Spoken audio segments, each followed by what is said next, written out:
Hello, everyone, and welcome to another episode of The Lifting. Today's episode is being recorded on 10/14/25. This is going to be our Halloween episode here, folks. I'm here with Ryan Polencart. You don't see him this time, but he'll be able to share the information with you today.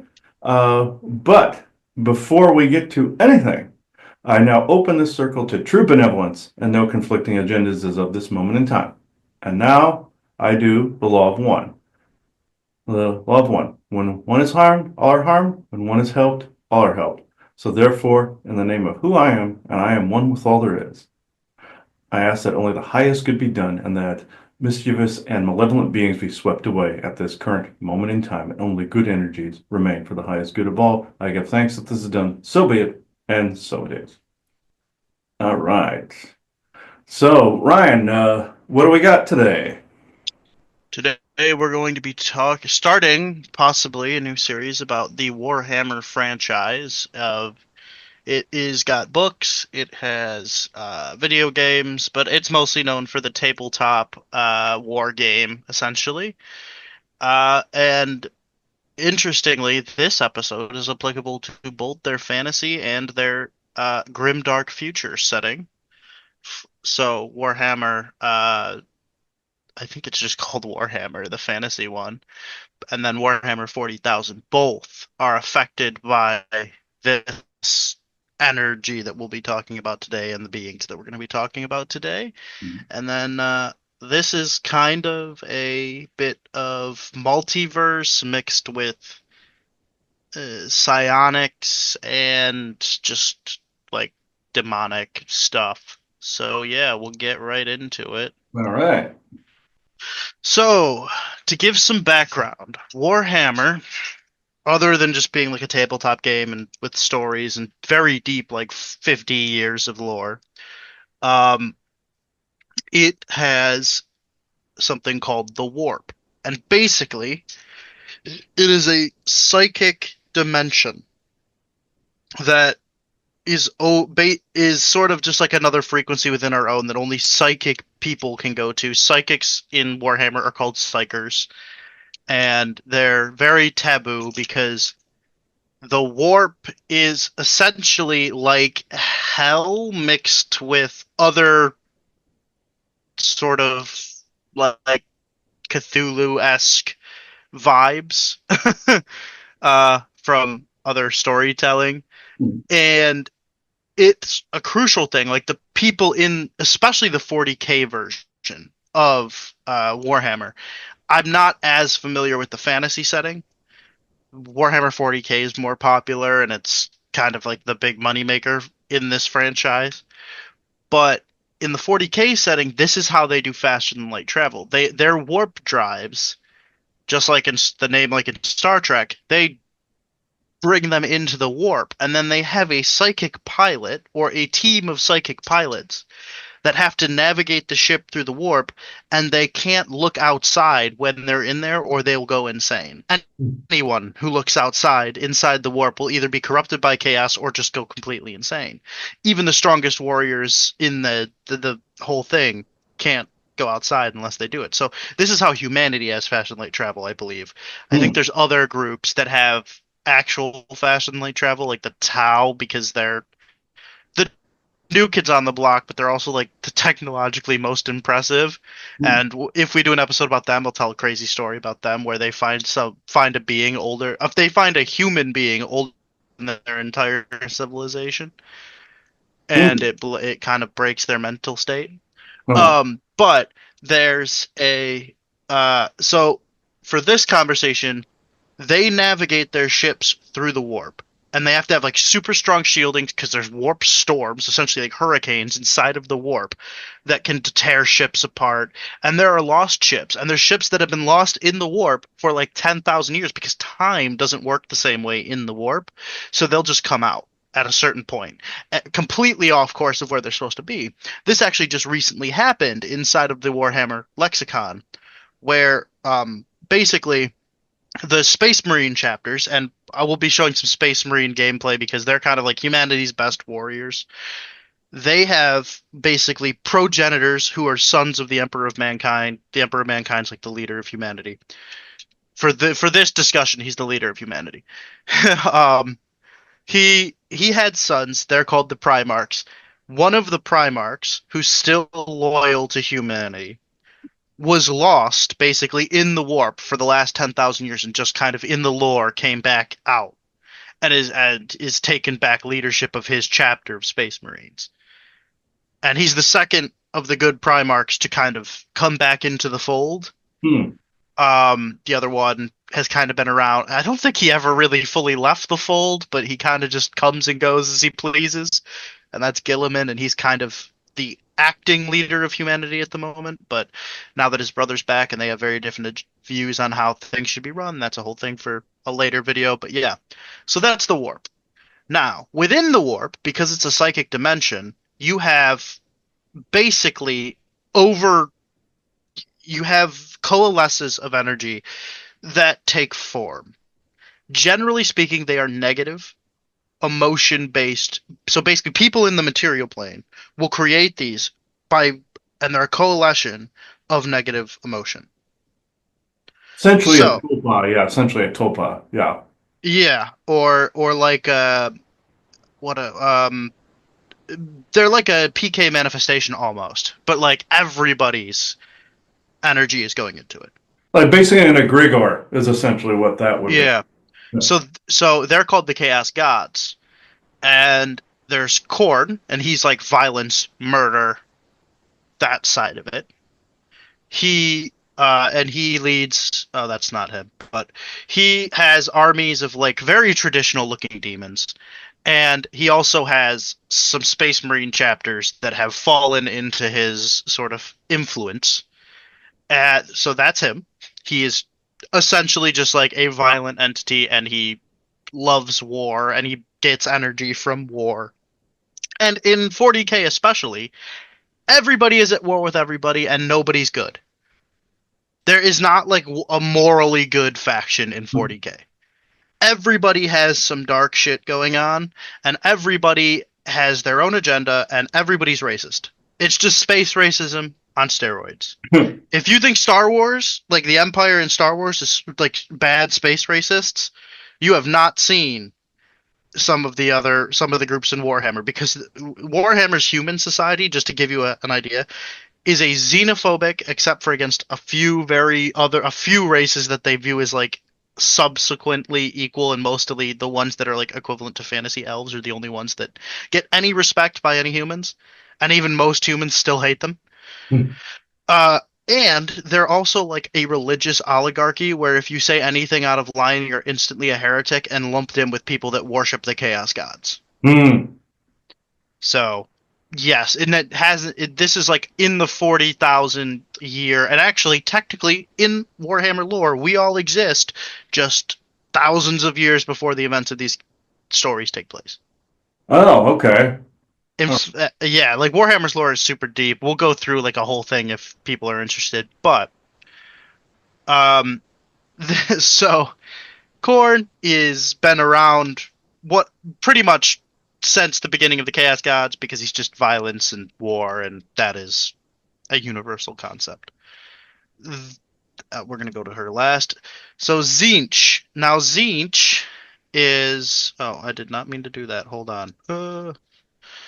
I have to pull up Tzeentch's thing because I believe he's changed, but their names are like hard to. Yeah, so he's change and conspiracy and betrayal, and he has a very like Egyptian theme to him, and a lot of like he's got like the almost Thoth style, like this is Tzeentch, this like winged two-headed bird man.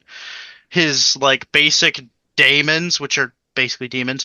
All demons in Warhammer are lesser manifestations of the god Hmm. that they serve, essentially.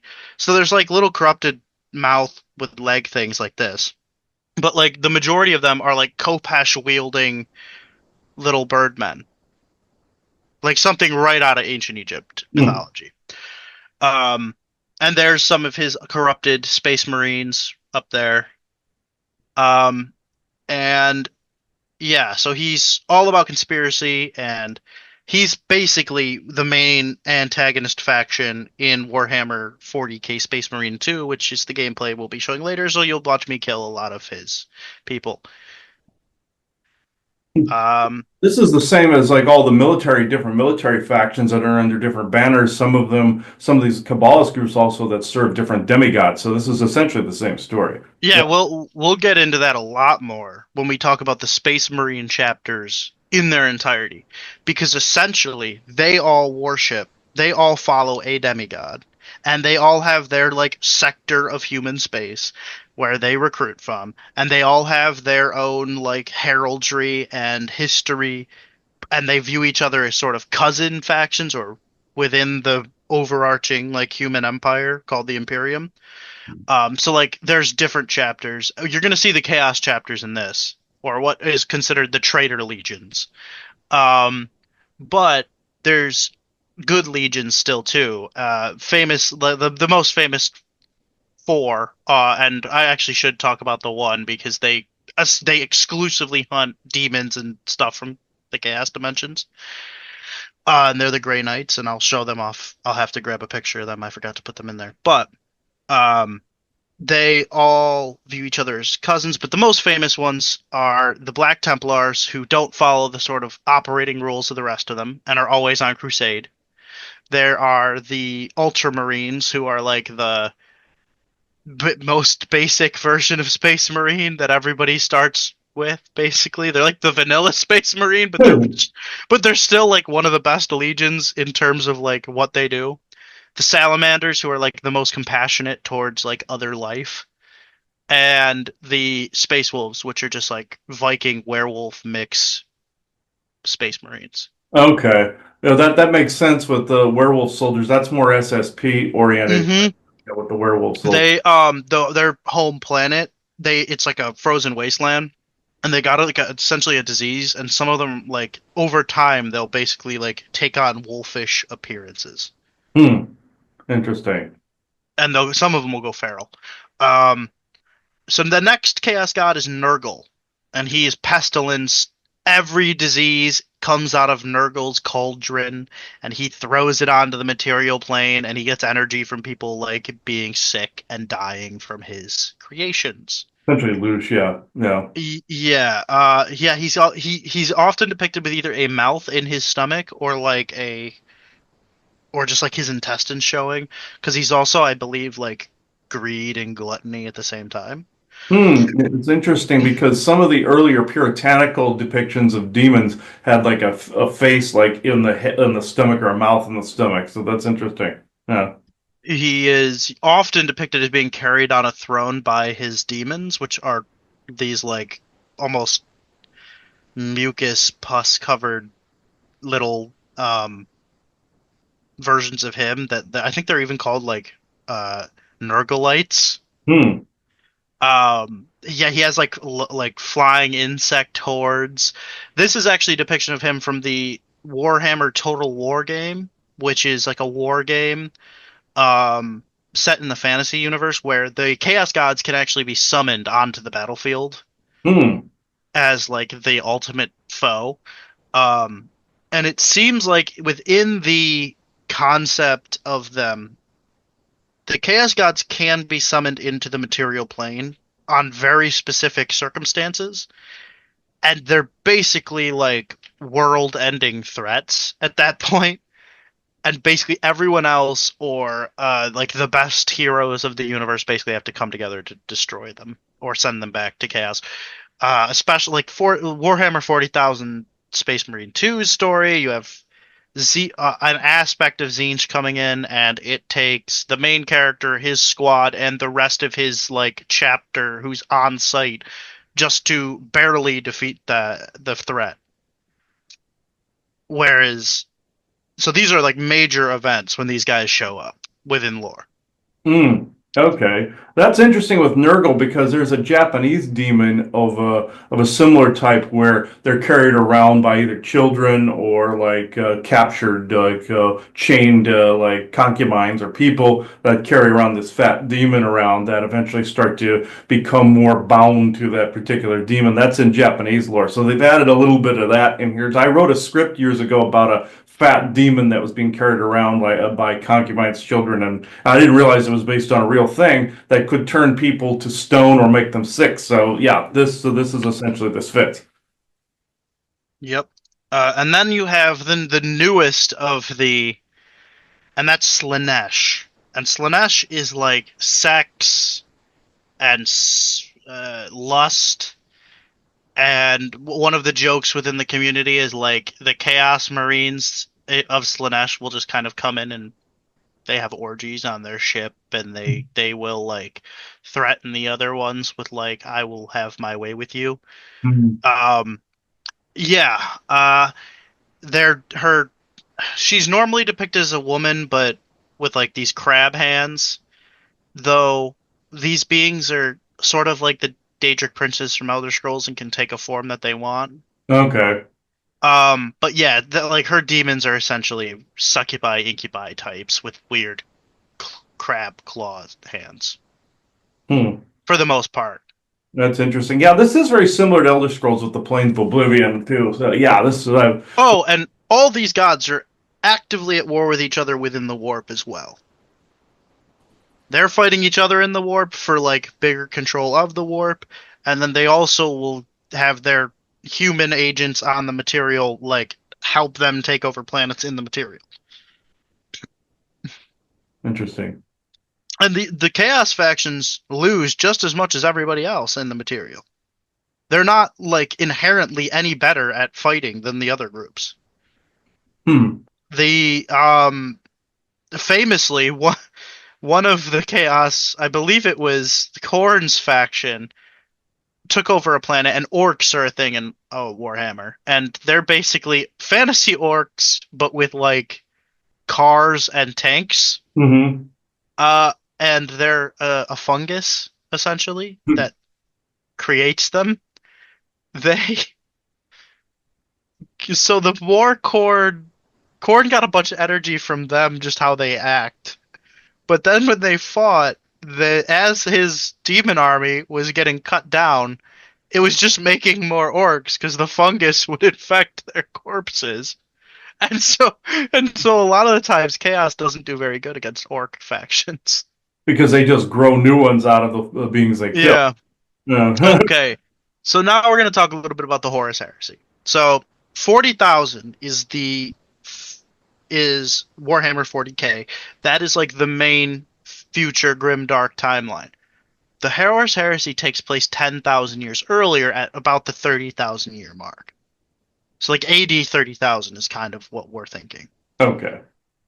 This is Horus Lupercal. He is one of the Emperor's sons, one of the Primarchs, and he essentially gets corrupted by chaos and creates a rebellion against his father, the Emperor of Mankind, who is essentially the closest thing to a human god inside this universe. He's been around through all of human history. He's immortal. He's super psionically powerful. He is just he's him basically. But he's not like the Christian god or anything. In fact, he's shown up throughout history as like different hero figures, and then he Oh, kind of sneaks off and just kind of hides out for another couple hundred more years, and then he'll show back up. I believe he was like inside like Warhammer's lore, he was like Hercules and stuff. I was thinking Hercules. Yeah. He Yeah. was Hercules and he was other mythic heroes, right? As well as just like great warriors in like World War One and Two and all kinds of stuff. He but so Horus breaks away and he's sort of the first one that joins Chaos.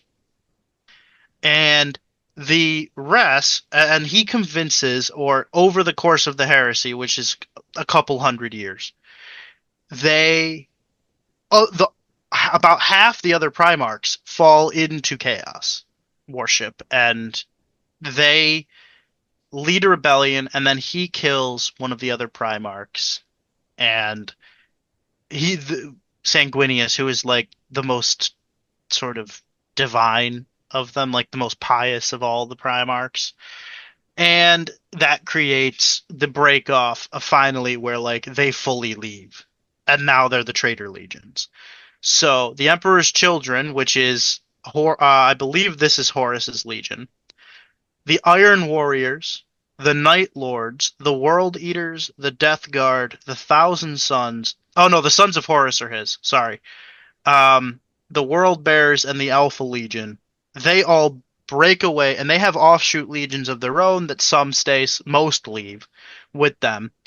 And so, to give a quick thing about Space Marines is a Space Marine is like the pinnacle of their of warrior prowess. They're put in this great armor, and they're given a gene seed, which is essentially a gene upgrade from their Primarch, their progenitor, chapter originator, and they're generally seen both as like angels of death within the Imperium, like the greatest warriors of humanity, and depending on the Legion, they're also seen as like kind of unfeeling killing machines.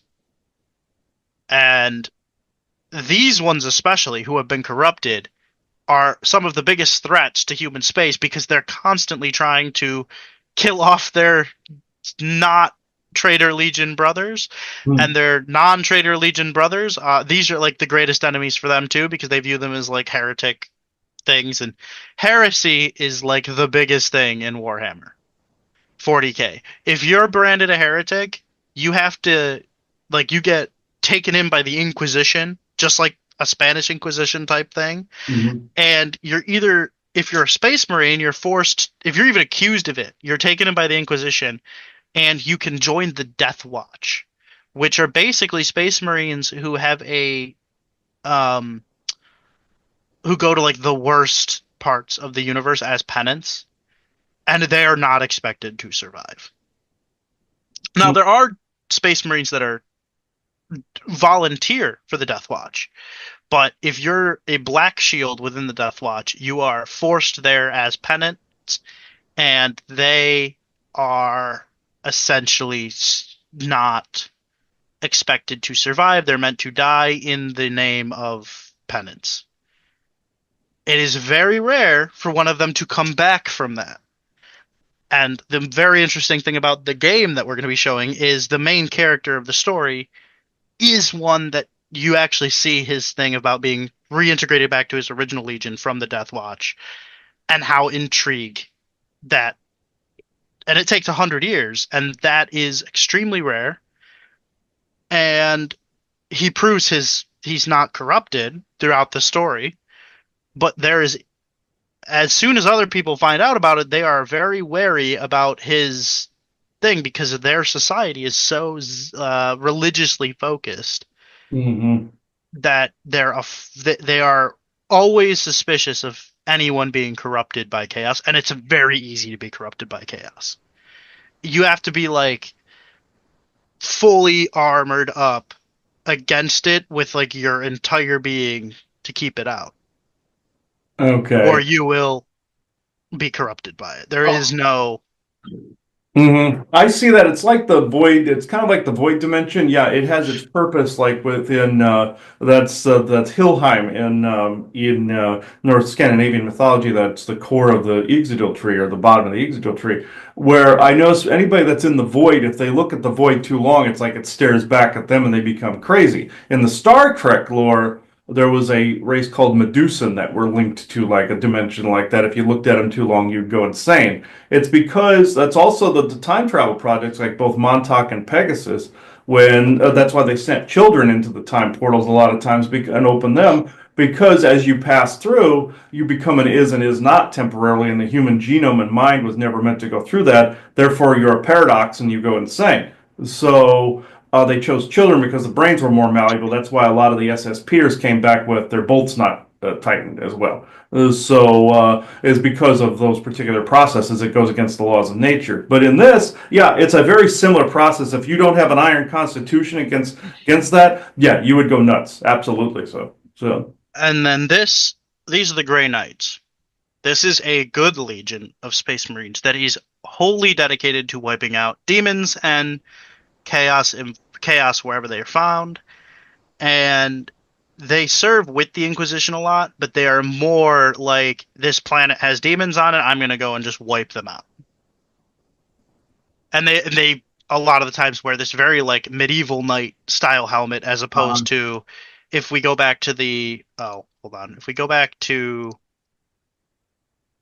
these pictures, a lot of normal Space Marines wear a helmet more similar to this or this cone fronted one. okay. These guys almost exclusively wear this like very medieval looking helmet, and they wear always wear just straight gray with armor with like maroon accents, and that is the colors of the Inquisition, that maroon. Hmm. And they're most of the time using a powered melee weapon as their weapon of choice. Okay, yeah, I see what you're saying. That's very interesting. Yeah, where they choose both the medieval and also the Inquisition type of look, because yeah, you would have to have that counterbalance. You know, both the yin and the yang. You know, if you're doing something that's both good and evil and also the crazy in between the neither here nor there type. Yeah, of course. Yeah, you would need this. Do they don't really particularly serve a demigod, do they? Or are they outside of that? I can look that up. Grey Knights 40K. It's like that with Star Wars. They have the Gray Order where they're neither Jedi nor Sith too. So it's they have that as well. Okay, so the Grey Knights do not have a Primarch in the traditional sense, Hmm. but their gene seed comes directly from the Emperor of Mankind. So they're kind of above. They're not on par with Primarchs, but they're above normal Space Marines.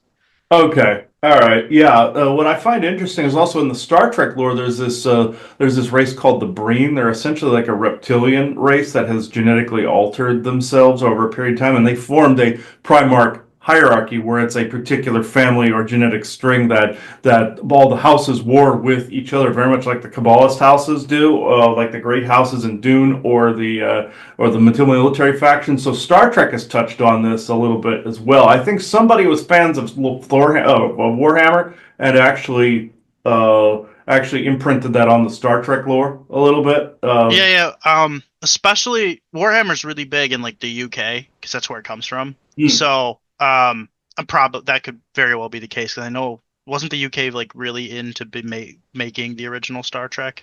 Yes, it was basically Desilu Productions. That was Lucille Ball, but also they eventually integrated into Paramount, but the UK helped out a great deal with it as well. So yeah, this makes sense that the Breen in the series, if people want to look at Star Trek Discovery, the Breen actually fit this to a T, and they didn't see any demigod worship, but they had the Primarch hierarchy in place along with the Space Marines. So I have this funny feeling they copied Warhammer for the Trek lore. And also, I noticed Star Wars and Star Trek tend to have a pissing match back and forth to who steals whose story variations and variants. So I don't doubt that Star Trek grabbed it from Warhammer too. I have this funny feeling they did.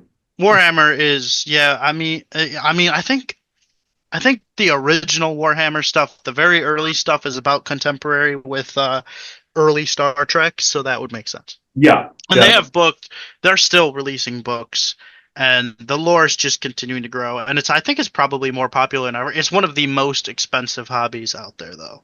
Is if you play the war game side of it, like certain figures alone are like $100, and then you have to paint them. And yeah, it's not a cheap hobby, but the people who love it love it.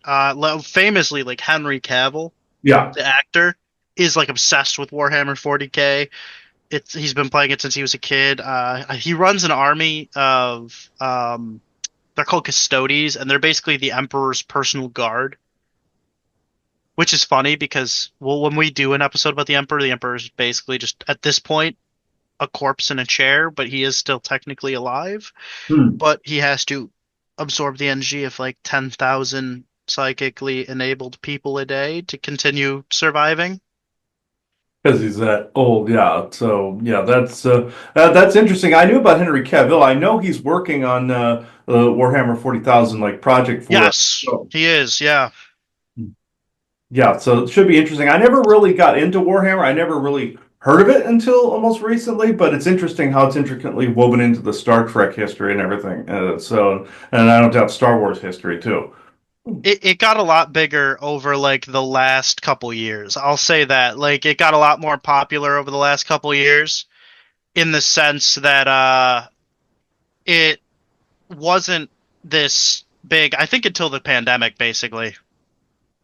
Yeah, I noticed that. That's when I noticed its existence at all. Before that, I hadn't really heard of it, and then around the time of the pandemic is when I started seeing it. So yeah, it must have taken an uptick to where more people noticed it. So.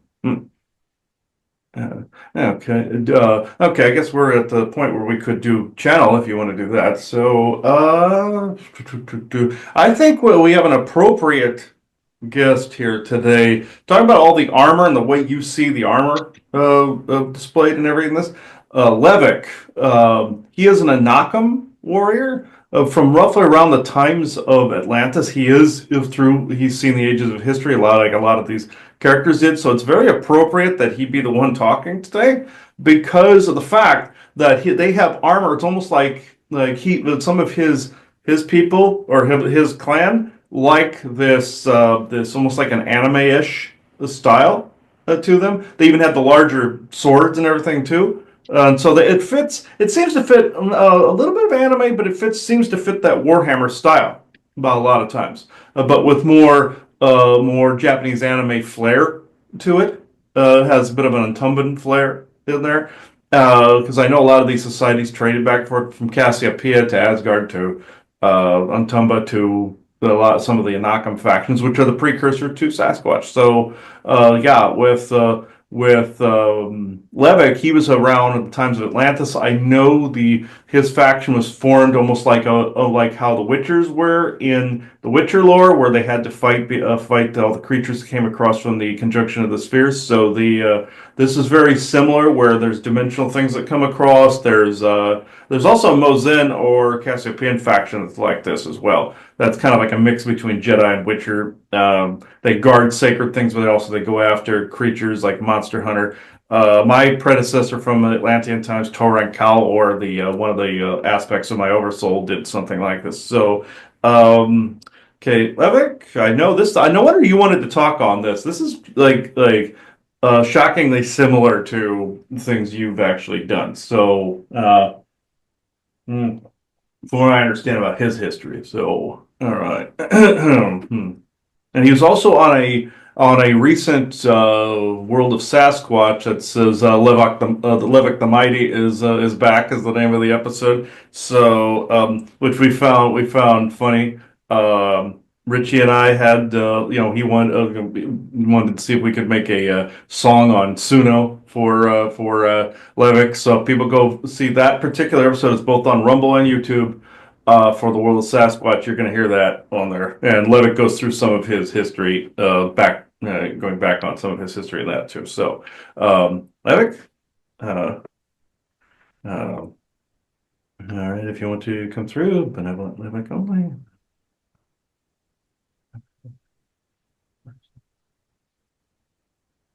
All right. Whew. Yeah. Energy's a bit wonky because of the approaching Halloween here, but Levick, go right ahead.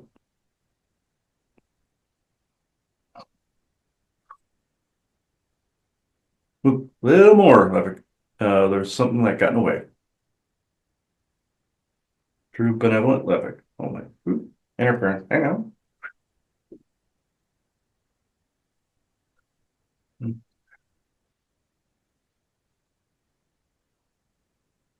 If people are wondering what I'm doing, I'm just getting attachments and energetics out of the way that don't belong.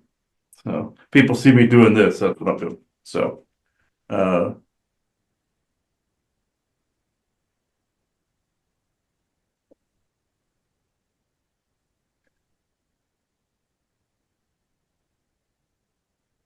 Excuse the interference.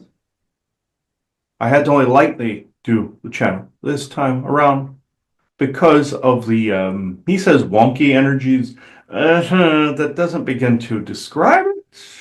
I mostly have hung out in the British Isles myself, it's, roughly. So this actually fits. The Warhammer 40,000 fits, given that it is an English creation. British creation. This will probably not shock too many people. There are some influences from some of my faction that had to do with some of its creation, some of the Mozen or what you call the Mozen. That is not their real name. They are essentially like a law enforcement of both the magical and the literal war battlefield. Essentially had to come in to balance Great Britain and the United States after Hitler aligned with negative Cassiopeian and Aldebaran Orion factions, both Draconian and Nordic.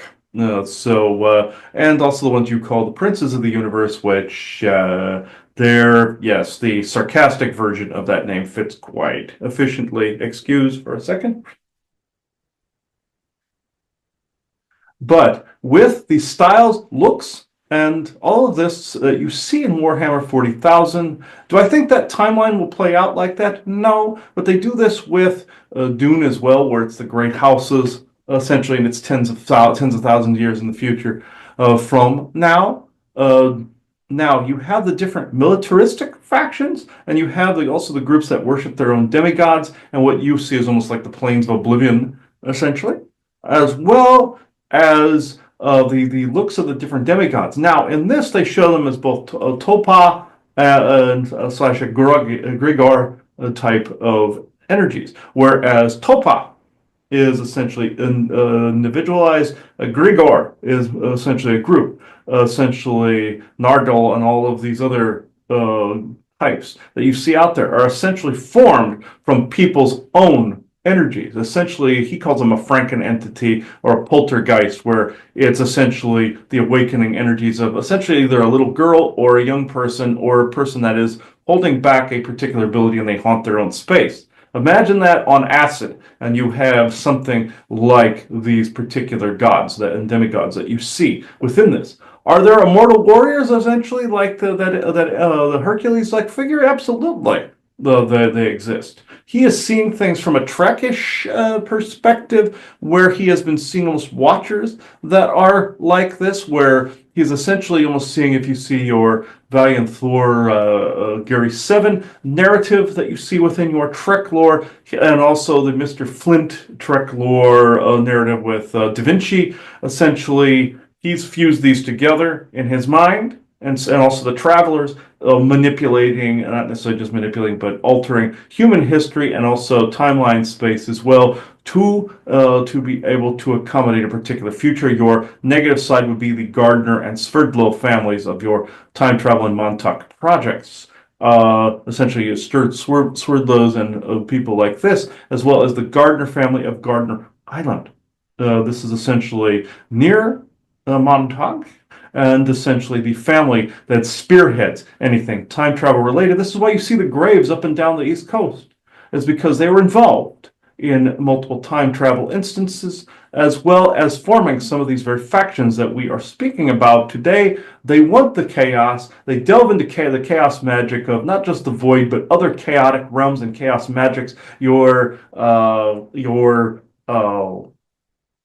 How can I put this to not get you canceled? Your not understanding gender lines essentially sometimes comes from this. There are natural adaptations of this, but there are also spell adaptations of your theys and thems and things of this nature that are outside the I am presence. This is not everything. To do not, how can I put this? Do not get your panties in a bunch, people listening to this. I'm not blaming. I'm basically saying origin points of certain wording. This is essentially in your Warhammer lore. The worship of the demigods themselves is 100% accurate. Now, do they have night orders that go with this? And do they have high technology that goes with this? Absolutely so. Your mouth, sentient AI form, was born of this. Your Aleister Crowley was one that created some of these ecoformish chaos magic form. And his group, this is how the mouth was born, based on that technology in the 40s, 30s, and 40s that Hitler was given by these various factions. The demigod worship is strong in the United States, not just within your political lines, but within different groups that disguise themselves as singularities, such as your Christian religion, for instance. There are some factions within that worship different, like your different demigods, like your Lake Havasu City in your state of Arizona, in the London Bridge, for instance. There is a shrine to Echidna there. Within your Hollywood, there is a shrine to Enlil / Lucifer. There's also a few Molochian type of factions, and there are multiple female, male, non-gender, nondescript type deities, such as Moloch, and also your different Baphomet and some of the others, and also Sekhmet and some of your Egyptian pantheons, such as the ones you call the Witch or Isis. I actually find that hilarious that you name her after an eye infection, but given the fact there's also the Eye of Horus and the whole thing. But anyway, I find the joke hilarious. But the different factions, the way they are displayed, you can say that there are different groups that battle each other in a war of spaces. Let's just say, like what you see within that chaos space, whereas they do travel through how can I put this in English form? A temporal corridor space, that is the dimensional spaces in between spaces, time and space. He would say in your Batman animated series, your Dr. Time fit this quite well, where he harassed Batman via a temporal space frequency that he could still interact with them, and they've seemed frozen. Your Star Trek fit on this as well, with different frequencies where beings got infected with a virus and warped to a different frequency. Your Star Trek Next Generation touched on this as well, where the Romulans came up with an out of phase set of soldiers that could literally pass through walls, and your character of Ro and LaForge were dephased. This is essentially it. There's even a famous train station in England that the trains are a couple minutes late because they are abducted by soldiers doing this.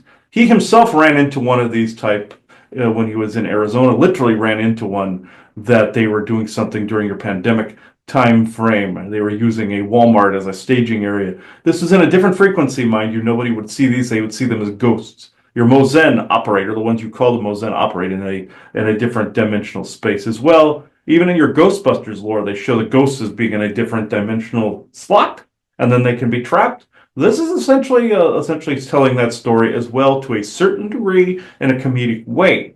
Do you have questions for me?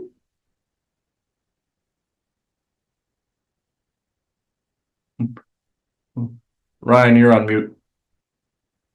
Yeah, sorry. I guess to start, the first one would be the amalgam energy based on like human emotion, right? These beings will persist then until all intelligent life is kind of dead then. Mm-hmm. Mm-hmm. And there's no real way to destroy like these negative amalgamations, because negative emotion will always exist, and as long as there's intelligent life. Mm-hmm. Yes, yes, but they will, like, if you were to disassemble, say, an egregore energy, yes, negative emotions will still exist, but there are technological safeguards that could ensure that an egregore would not form. Say, for example, you were highly psionic, let's just say, and the more potently psionic, the more of a Tolpa thought form / egregore would form. But say if there was a type of technology out there that could indeed basically disassemble an egregore like these demigods are in the Warhammer series. What you would do is essentially, when you would think the negative thought form, And if you were highly psionic, that particular device as an egregor or tulpa were being formed, if it is not one that would be conducive, not just positivity, I don't want to say that, but not forming. There's a negative emotion, but that's not necessarily always forming an egregor. There has to be a common focus, like a cultist type focus and stuff like that. So what happens is then these devices would cancel out then egregor forming, therefore leveling the energies back to not just Schumann resonance, but back to a more balanced degree. These devices do exist even though they are in short supply. They are used to cancel out egregor, so it prevents this very thing that you're seeing in the game. They know if the thought forms aren't of, like, say you're Frank Frazetta, for instance, who created his works of art, and when he went into his afterlife, he had his works around him. These are great thought forms. Great thought forms. That is great. Ones that are not conducive to balance and they are an overage, like an egregor would be, like what you see in the game, this is where it would be disassembled and decompiled. You understand? Yes, that makes sense. So, how common are these kind of energy being things? Unfortunately, very common. Because especially in religious cultist groups, especially those that would worship, therefore their worship energy, if they don't have a target anymore that would take on the worship energy, as we've said in the past, how dangerous this is, whereas a being would then get mutated by it, they can create their own, like say the worshippers of Jesus, for instance, not dumping on anyone, but their idea of what that is not necessarily a thing. I know Enlil has his portions in this, and the Roman Empire planned some of this, but at the same time, once you enact that thought form, though it might be a scam somewhere, people will generate this form and go, see, I told you this is real, but you co-created it. The same goes with Satan. The same goes with some of these other demigods that have formed out of seemingly nothing. Some may not have existed at all. Some might be allegorical forms that are formed from cultist practices. There was a series he saw many years ago called "Welcome to Paradox," where there was a version of the Mother Mary that was created in AI spark form. And this was basically something that somebody was using as a trap to kill people. Now, they argued that a good thought form or tulpa could not murder anybody with murderous intent if it was linked to something good. They were trying to link it to religion, but to make a religious point in that. And it didn't completely stick there, but what did stick is if it's something that is filtrated and something that is linked to essentially true benevolence with no conflicting agendas and or essentially good and benevolent timelines, it would not be able to be turned. An uncorruptible element, you see. That's another way to fix this. But is this common where people have generated these religious figures, even gotten them pictures of them? Yes, and then in the paranormal field, people even through Ghostbox have literally taken their psionic field and created a character, even wrote it on paper, which is a spell at that point, of creating a character and therefore hearing them on the ghost box. Even this is what even characters that have been created have been recorded this way. Also, this is why it is important when you write a show or a script that you have a beginning, a middle, and an end. This is opening circle, then the travel through there, and the closing circle. You see. Therefore, you give this life and you give it an ending, you see. So therefore, you don't have a looming one. He even said he co-created, there was this red-headed tulpa, like he thought was a fairy one time, that was actually this naked redhead running around. And he did not understand what this was and found out this was a tulpa, and he went and uncreated that particular form. You don't always have to uncreate. It's also like the movie If, the Imaginary Friend movie, with your Ryan Reynolds, whereas kids were creating these imaginary friends, but you find out in the end these are aspects of spirit as well, where it's like an oversoul aspect that the people co-created into a topop form. This is spirit then reflecting back at them. Some of your AI forms can become this, where people create this and it reflects back at them as a reflection of soul. He's experienced this recently. So these all apply. Unfortunately, this is merged with your technological field and is starting to appear within your AI platforms as well. It's not always a good thing, though. Okay. The mouth is one of these, by the way. Basically an egregore, essentially. And so if one of these is dismantled and the right checks aren't put in place, would it just recoalesce? If those people did have not uh, evolved past the point where that would form, like say when him and Joanna tried to clear Gettysburg Battlefield and subsequent orphanage next to it, what happened? Everything came back. Some of the Okay. ghosts were freed, but things were drawn back because people were stuck within that regurgitative mindset and wanted the experience of said battlefield and said history. Even though history, yes, it's very important that you don't tear down statues, that you have history displayed out in the open, good, bad, ugly, and all in between. You must learn from this. What must be changed because of this learning must be the energies, or else you get this regurgitative area where souls are soul trapped. Then you have these ghouls, demons, and other aliens attempting to soul trap ghosts. You do not want this. It becomes ripe for this environment. Yes, it's important to relive the history in some other aspects, especially if you had a past life there. But after a while, and this also goes for the SSP crowd as well, where at some point you must move on past this point. Learn from the thing and move forward. Teach what you need to teach and move forward. This is what ultimately stops that regurgitative process from happening. So if those safeguards aren't put in place, people will just continue to regenerate it or something similar. Yes. Okay. Any idea? Okay, let's talk about like the weaponry and stuff now.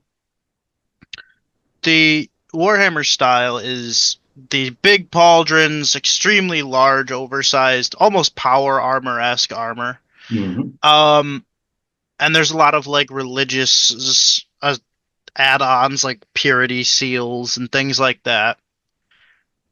I'm assuming a lot of that is style over actual out there substance, Mm-hmm. but it's a style that humans will eventually kind of co-opt into their own out there. That and a mix of like Spartan Iron Man type armors. Mm-hmm. You're absolutely correct, Ryan, because of the fact that we ourselves have something very similar, but I do wish to make a bit of a confession. We actually took on that style from you. So from creating all of these things, we liked the stuff very much like in your Transformers movie, where all the Transformers took on a particular human style, verbiage, language, action, things of that nature in the beginning. Like one of them started speaking street, ebonics and things of that nature.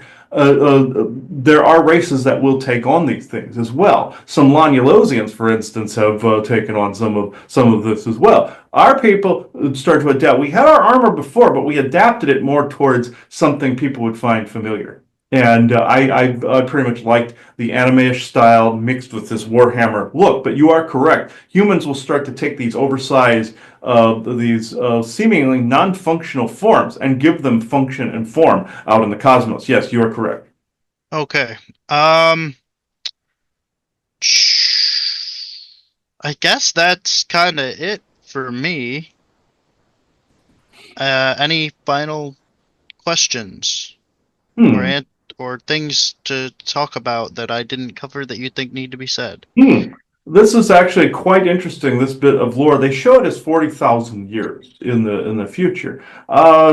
Do people see these bleak futures? Yes, and possibly they should not. They should be attaching to a timeline that does not end up this way. And I'm not saying go all love and light and crap like that. No, I'm saying balanced. But if something like that in a distant, distant future would take place, this would be its form of Topol thought form, a Grigor. And I'm saying somebody with chronovisor tech was looking ahead and saw timeline variations that looked like this, therefore integrating it into your game world as well. So, and seeing the past and seeing the alien connections and such. This is why as you're traversing the timelines, co-creating something else is actually preferable. There are multiple future variations out there that everything goes right and does not end up like this. But this was depicting something that was present in your current moment in time with the different factions worshiping the different demigods, but also somebody looking ahead and thinking that this was the only thing because that's what they were seeing. No, it happened to be the frequency they were scanning at the time. Temporal frequencies. They did this in your Star Trek lore. This is why in Discovery you have your Giorgio character going through an aphasia when they go into the 32nd century, 31st, 32nd century from 25th or 23rd, because of the fact you're in a frequency where you're born in, try to zip here, and if you can't get back over here, you die or you lose consciousness. In that was absolutely true the way they showed it.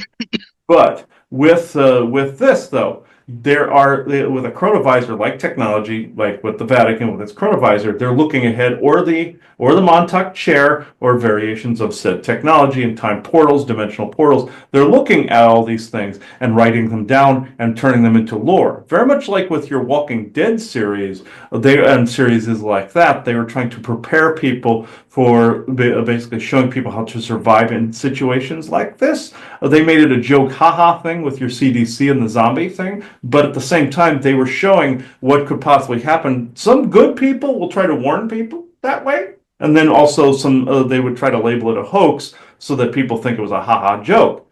But at the same time, some of those people believe what they're saying, and they're trying to put warnings out for people. So they sometimes have a hand, unfortunately, in co-creating these things. So it is a fine line, a razor's edge that you must walk, but also see the writing on the wall if something is about to happen and try to help out with this. Do you understand? Yes. Okay. So this is all I have today. If you have nothing else for me. That is all I have. All right. So thank you, everybody. I am Levick, standing in for Isaac, who is indisposed at this particular moment in time of this show. So I thank you all. Goodbye. And Anhala, always.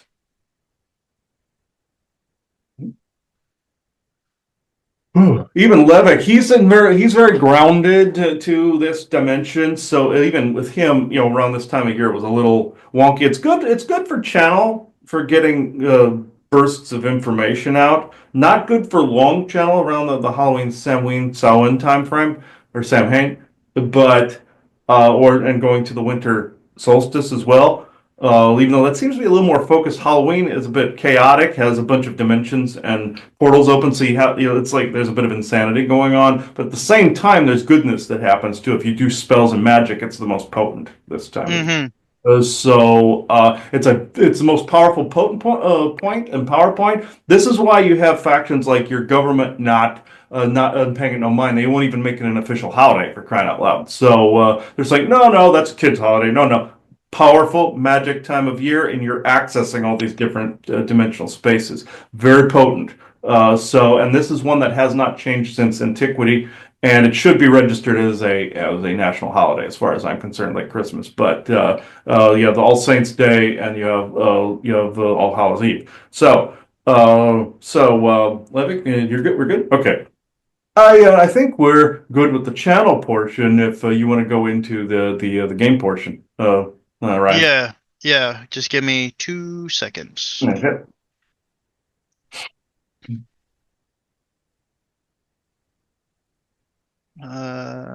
Yeah. Okay. I'm just trying to set it up. Okay. And I need to then share that, optimize for that.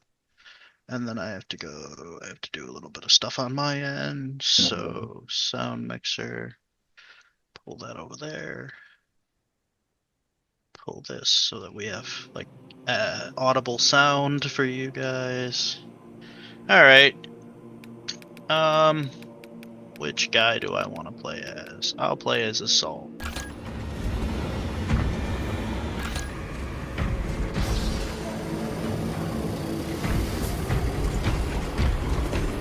But I know a lot of these creations will be galactic like this after a while. Like we will add creativeness to Galactic Federation because of these sorts. I know it is. Not that they aren't creative, it's just that they don't always think of these things. So.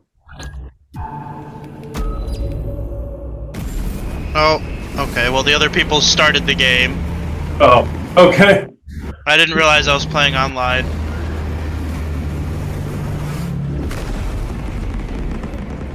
It's fine. Oh well. I'll show off armors and stuff after.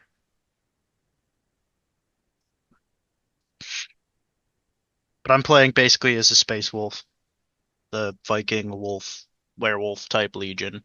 Oh, okay. The blue guys here are the Ultramarines.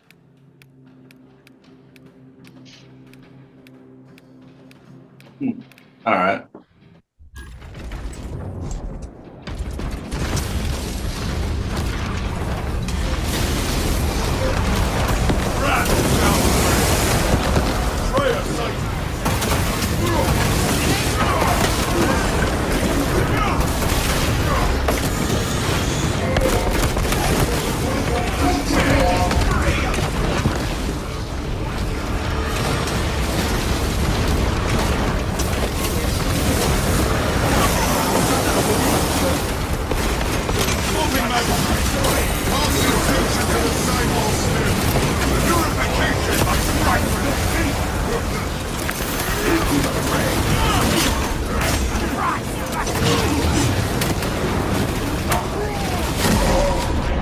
I have not played this game in a while, so Yeah.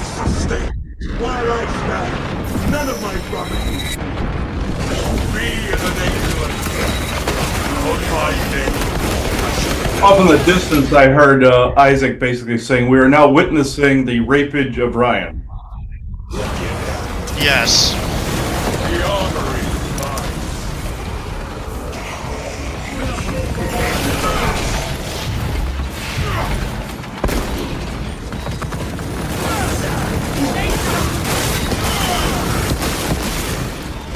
The Emperor sees what you say. Avenging angels will smoke. Reloading magazine.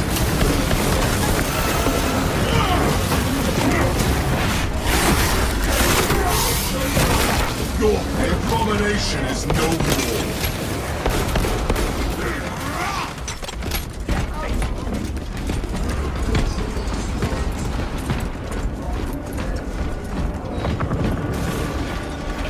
This burns with hope and grace.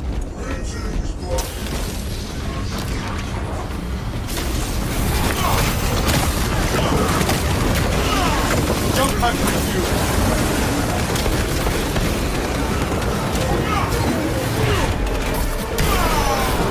The traitor tasted the Imperial justice.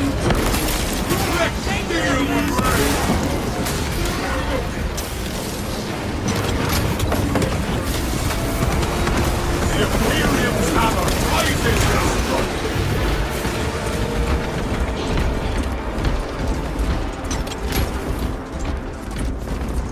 For the Emperor!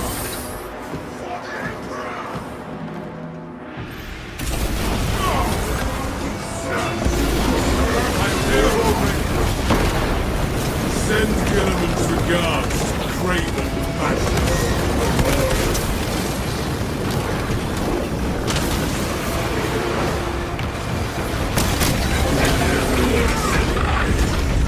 Proceed, brothers. I shall remain here and violently deter any enemy forces from following you. Our brethren barricaded this entrance to stall any attackers. Commune with the crane and engage it to remove the obstructions. We shall get the path clear of the traitors.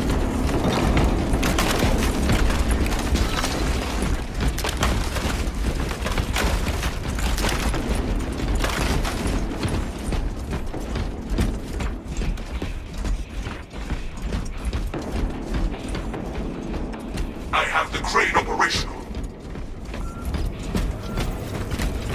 Repel the oncoming heretic forces.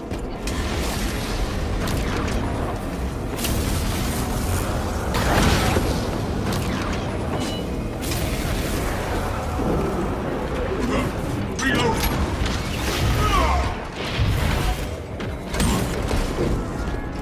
I am the righteous storm.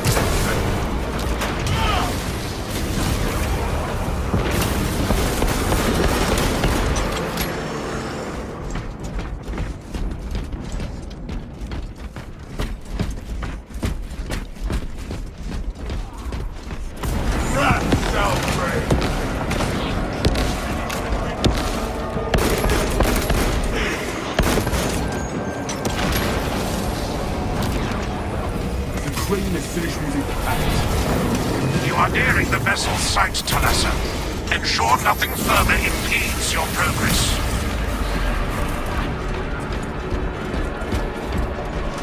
Avenging angel at your disposal.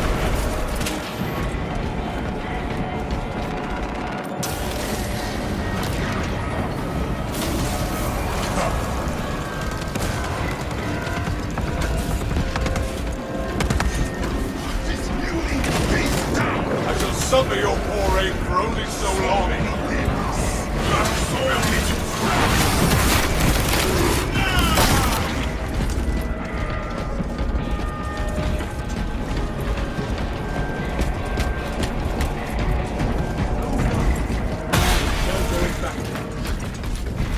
Wounds of the Imperium. Look into the gate.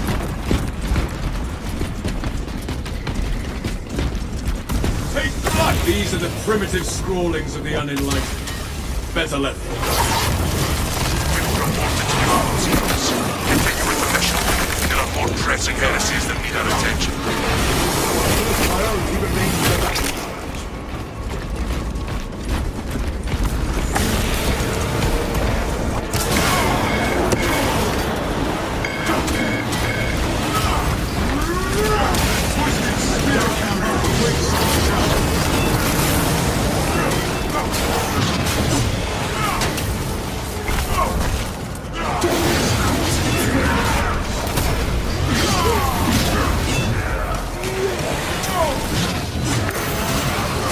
Jump pack refuel.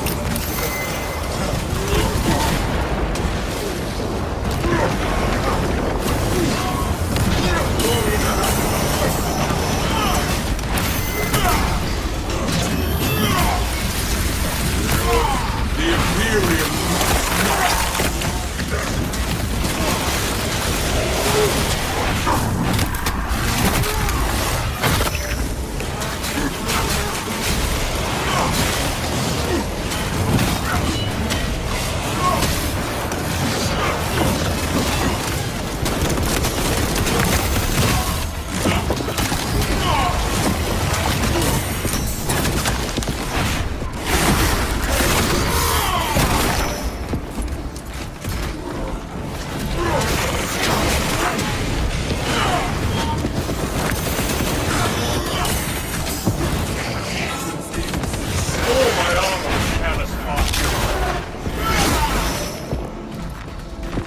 War gear requisition.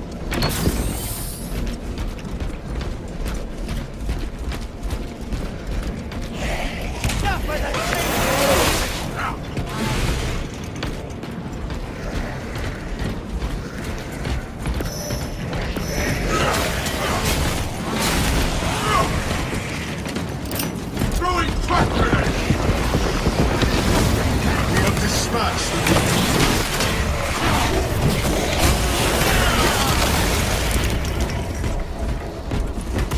an angel of death.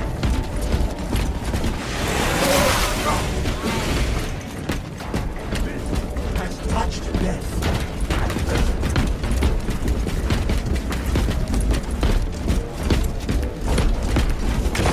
A malformed abomination comes towards us. Captain Akaran, your Ultramarines are late.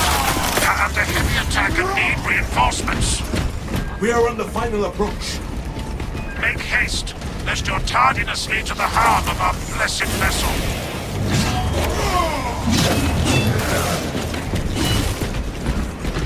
I am airborne ready. Smoking back.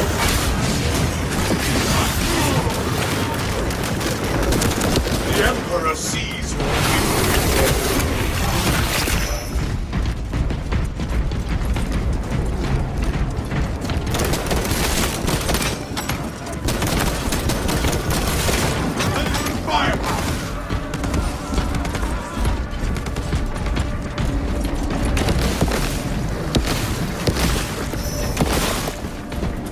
My war gear is set.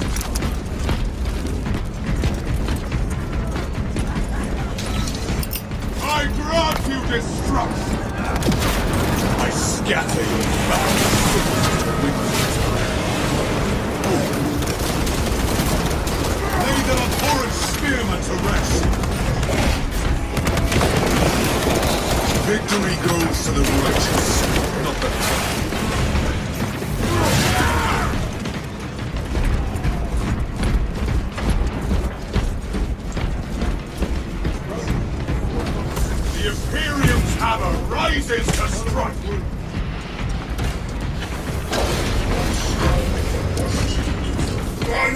brothers! Repel the assault! Yes! Let them die in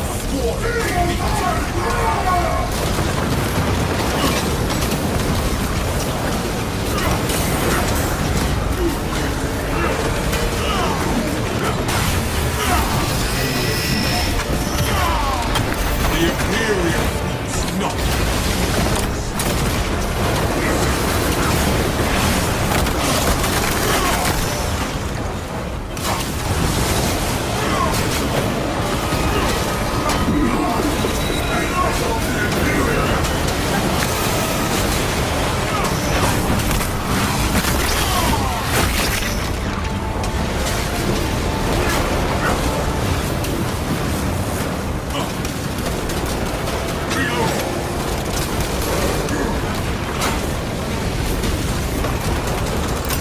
Releasing flash grenade! Enemy sorcery!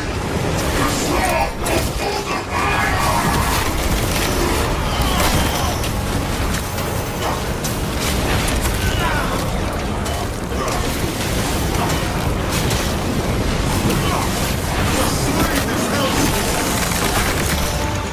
It is as grotesque dead as it was alive. It lifts the glory Magnus promised to I will see you out of mankind and Salamite!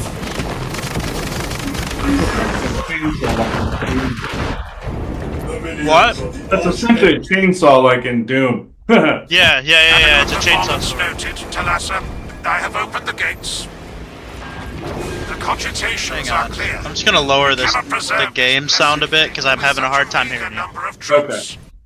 There we go. That's Talassa is better. not there to provide you with protection. They are there to prepare that battle barge for flight. It couldn't possibly break free of Demarium's gravity in its present condition. We only require that it reach the enemy vessel and destroy it. I had thought you Astartes would possess the requisite appreciation of a vessel such as this. The engine should provide sufficient lift, but the vessel's fusion batteries are fully depleted. There's no charge to start the ship's reactor. We shall supply the spark for you to kindle the vessel's heart.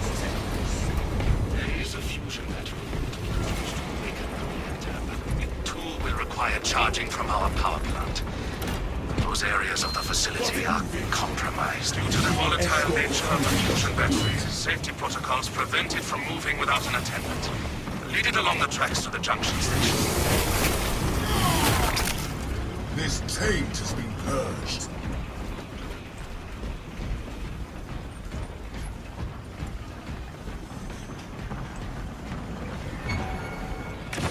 Gifts. I am no engine seer, but these tracks seem misaligned. There are several consoles for managing the tracks nearby. You must perform the appropriate rites of alignment to achieve the desired geometry. Assuming they possess the ability to extrapolate accordingly. Surely the Ultramarines screen the recruits for reasoning and spatial awareness. Considering this plan of theirs, I have my doubts.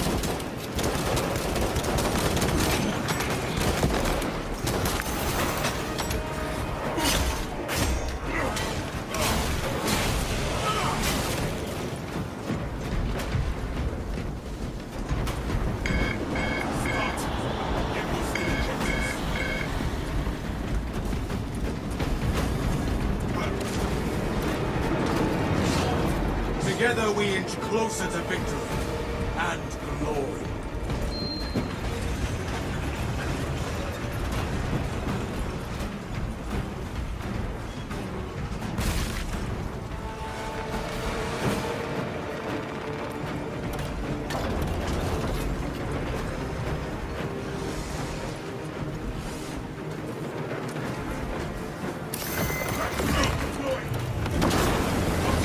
A twisted horror comes our way.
living wounds.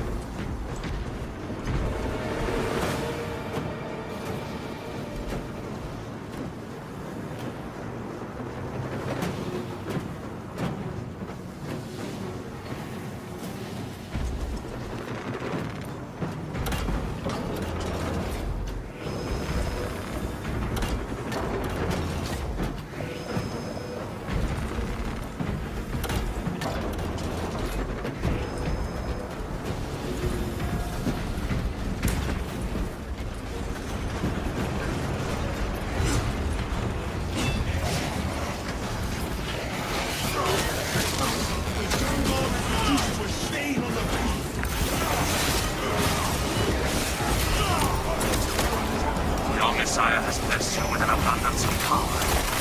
Perhaps in the machine god's infinite wisdom, they permit the transgression you're about to commit. Do not speak beyond your ken, Engine Seer. It does not take a locust to see this is an act of desperation.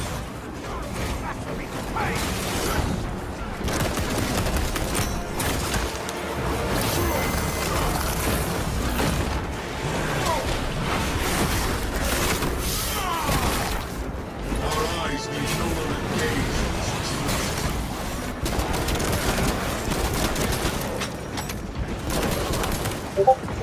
The seeds of heresy bear bitter.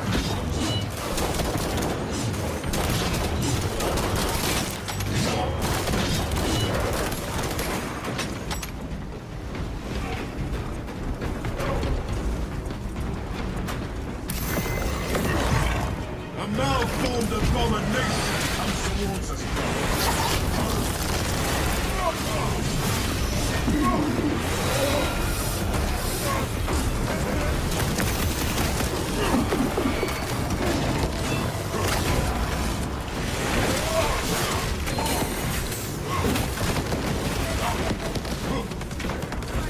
So some of your poor ain't broken so long.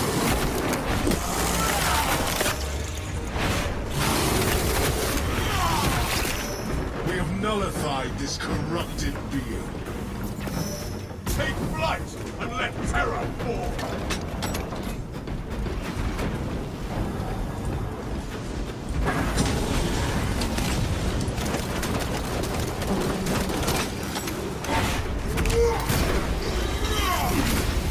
The traitor tasted the Imperial's justice.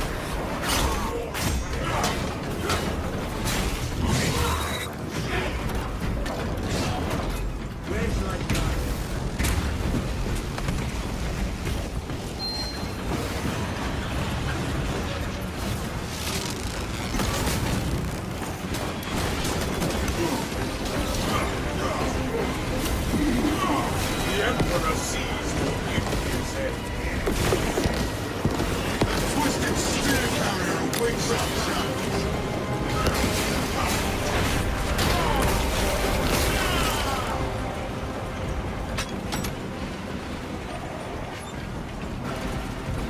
Wrath shall thrill.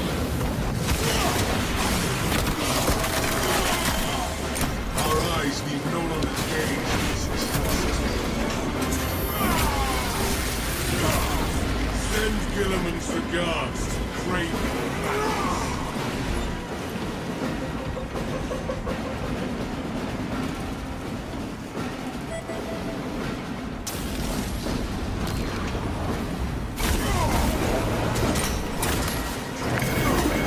Charging sequence initialized. 0.01% rising.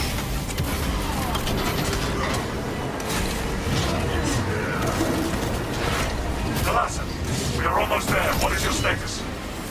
The sleeping giant will soon awaken, brother. Hold for our signal.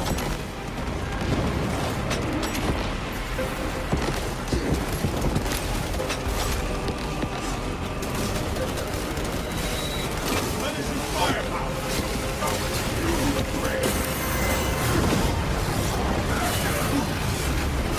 Galassa, transmitting targeting signal now.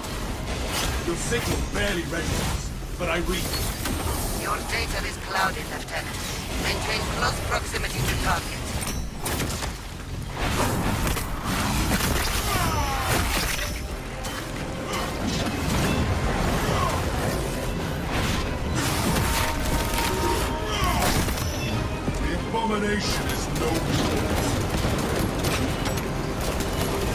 Lancer is primed for ignition. The vessel is ready. May this machine's service be forever remembered. Atreus, ready to launch on your signal, Lieutenant. Lock target now! Routing signal data through telemetry systems. Numerous errors detected due to signal interference. Calculating trajectory.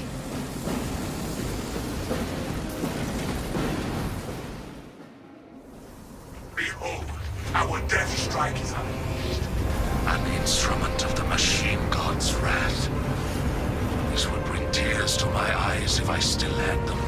A heavy sacrifice of such a sacred machine.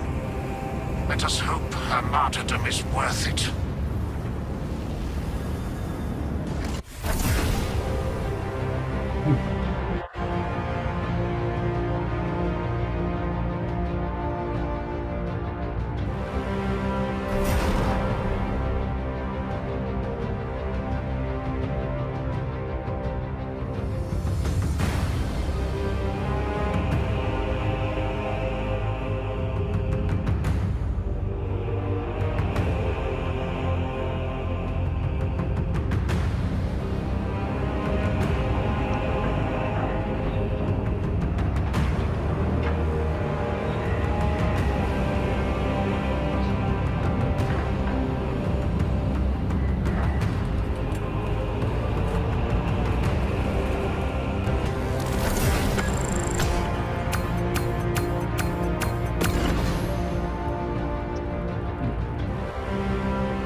This is how these are the different chapter armors.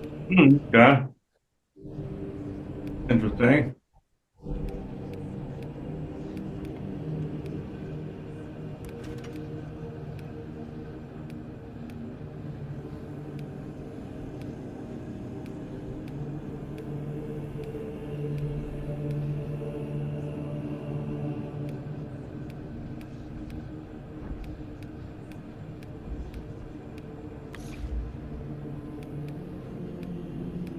That's not what I wanted to do. There we go. I found out the demigod you were talking about, the sexual one, the one with the orgies and everything. That one's based on Slanesh. Slanesh. That's based on Lilith. It's, Okay. the cult of Lilith. So that's another demigod cult there. So yeah, that, and I found out if you look at Facebook and you buy those coins that have the different demigod ones, I saw Lilith and Echidna being a couple of the top ones. I found out those are anchors from those demigods. That's why they're having people sell them on there. And I found okay. that's somebody trying to get people to bring that anchor into their house. Essentially, that not all of them do it, but the ones with the depicting the different demigods do. With certain wording like dark magic, even the Halloween coins with dark magic listed, that's bringing in a dark thread into your house or an anchor. So yeah, this falls under the same category here. Mm. And since it's Halloweeny times, it's more potent. I see. Yeah. That's why they geared it towards Halloween. You know, so those demigods get the most energy and the most worshippers, essentially, and even people that don't realize. You know, there are good factions that have like out there, like of course, some hedge betters, like the forest people. They're actually wanting to do good and everything, but then you have all these other demigods, or basically, essentially hedge bets of the gods. Essentially, like what you're seeing with these demigods battling each other in the chaos dimensions and such. So yeah. That makes sense. Yeah. So this whole vibe where they do it, this whole godly vibe makes a lot of sense. Uh, oh, that's cool. The werewolf soldier one.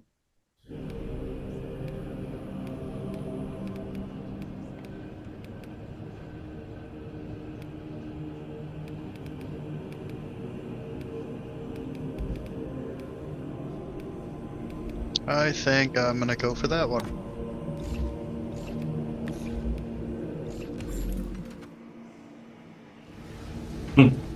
Interesting. Has a bit of an Asgardian vibe to it. Oh.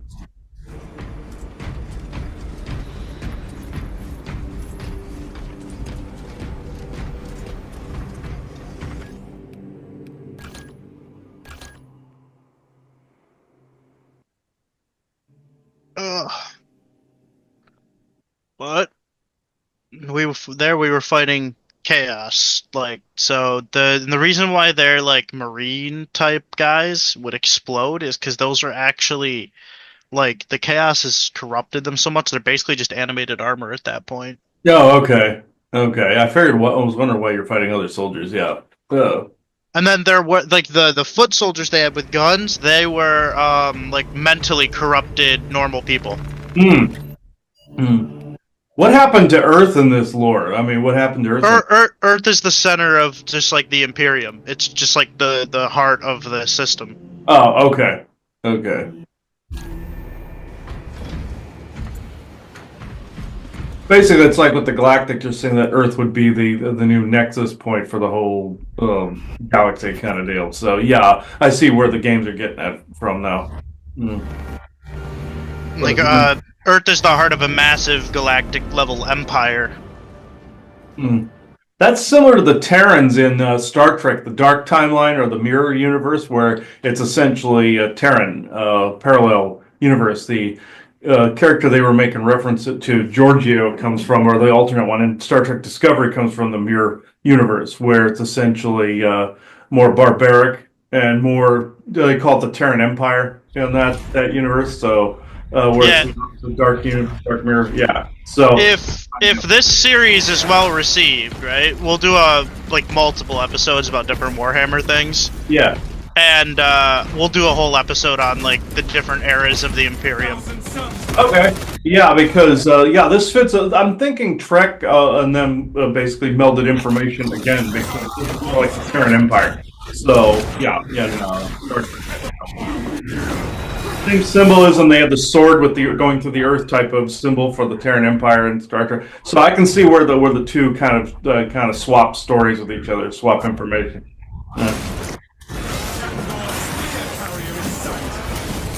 For the Empire in Star Wars. So yeah. Yeah, they're not. Okay, so generally speaking, nobody's good in this, like I said. Yeah. But everybody has reasons that they're doing the things that they're doing. Okay. And those reasons generally are better than not. Yeah. Okay. Except for Chaos and the Orcs, generally. These are also like in Gene Roddenberry's Andromeda, they had a group called Nietzscheans as well that were genetically, you found out their demigod, genetically created them. He was a genetic scientist like Enki or Enlil type of situation, and essentially they were the same. It was the same as this, where they worshipped Drago Mustafani, which he ended up being one of these type of demigods. So, he started out as a human scientist and turned into this.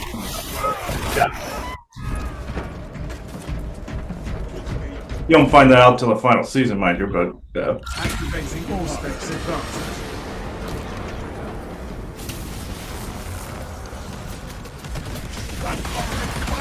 We are allies. We're throwing frag grenades.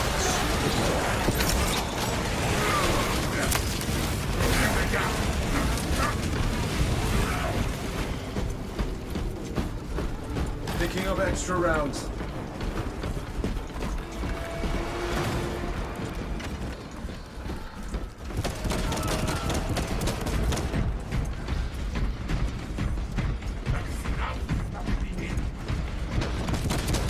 I have observed your silence, Valiants. How is your morale? Strong. I would share my reflections, but I have observed you seem more comfortable. That is considerate. The floor is wrecked. Noted. What a waste of Imperial resources! Scan.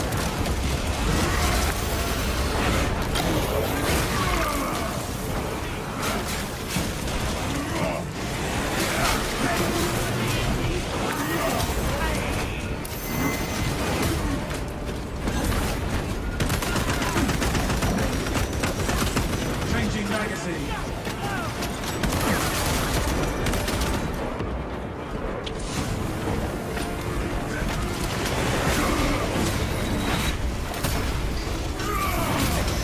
Heresy led you to this end.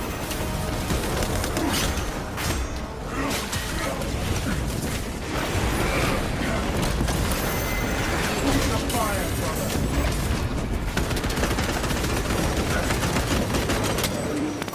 Commencing automated scan.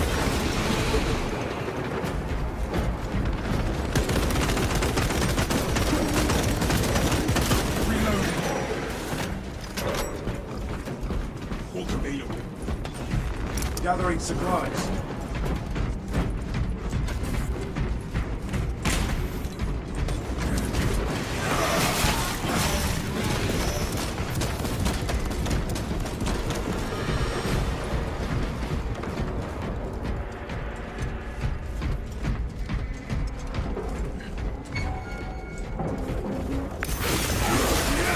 Terminating itself.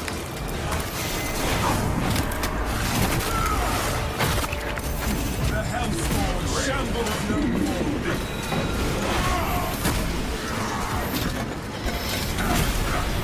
First champion of pace. Or space deep scan ready.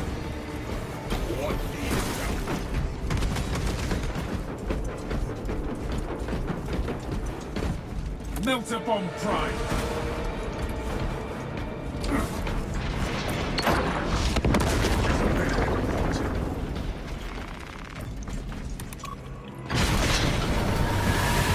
Heretics use that shard to access the lower floors.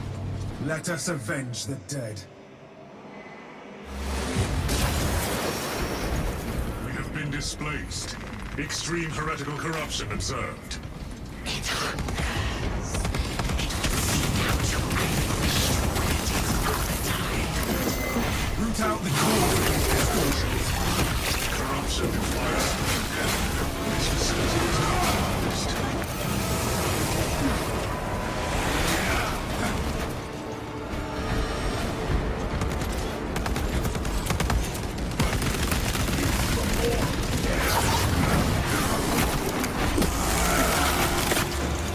We triumph over our now old foe.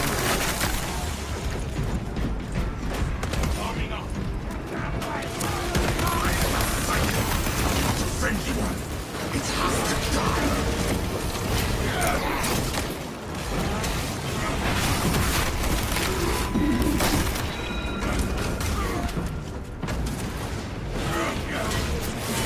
Its brethren answer the call. Swapping magazine just sent.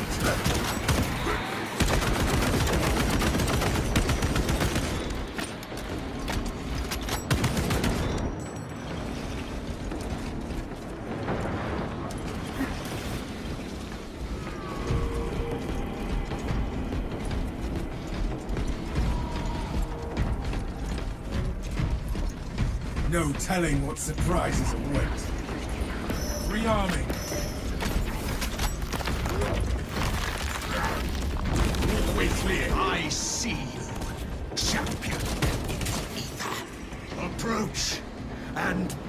avenge upon their suffering.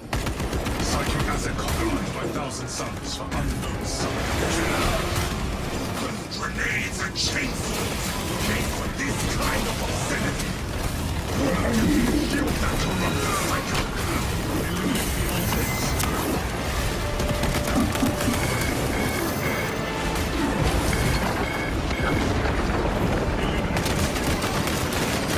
Fresh magazine. Enemy substructure negated.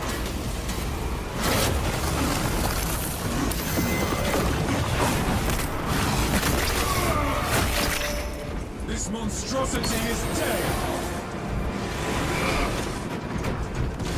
Ammunition restocked.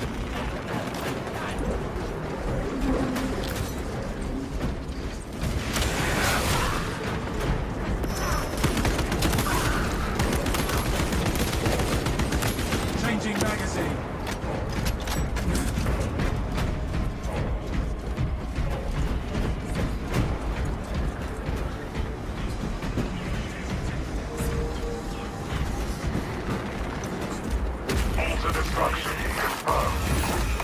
The traitor's shrine is no more. Target is unprotected. Kill order confirmed.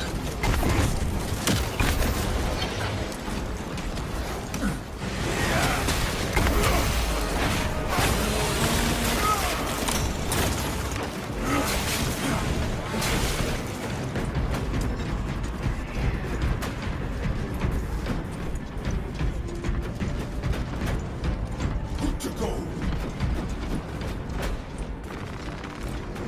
All specs prime. Do not fear the change of path has been set. Your fate decided. Your foul tricks will not save you. None shall escape the insatiable war of transformation. You will be the first. Brothers, rally towards that warp energy surge. Brothers, the changer of ways tells no lies and welcomes us into his fold. Trust our bonds, brothers, not these desperate roach tricks.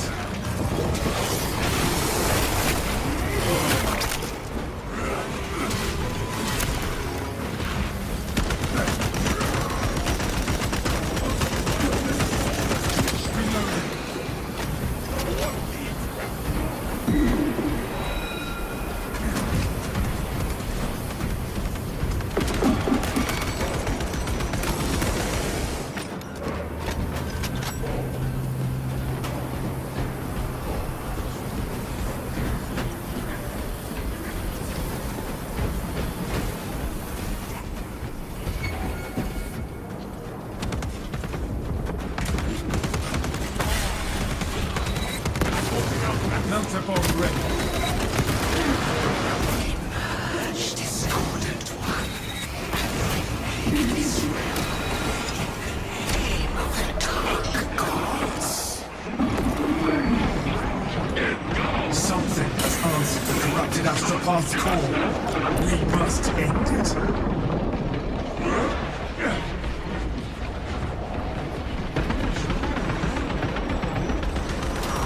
Swapping magazine. Oh, changer of ways! Surge your will through our bodies to slaughter the interlopers! Target is protected by heretical sorcery. The heretics aid one another. Disrupt psychic shield. Our victory is already complete! Silence that astropath. True gods will reign. That shield is still up. Astropath down. Astropath is hostile. Eliminate. The true gods will reign! Galaxy spirals into entropy and despair.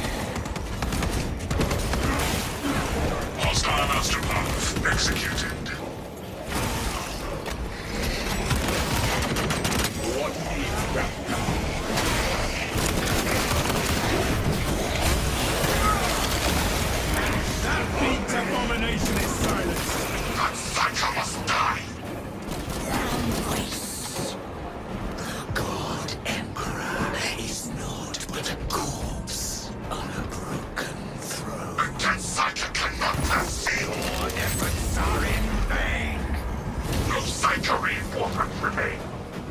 Without them, the barrier has dispersed. One century in. Let us bring that number to zero.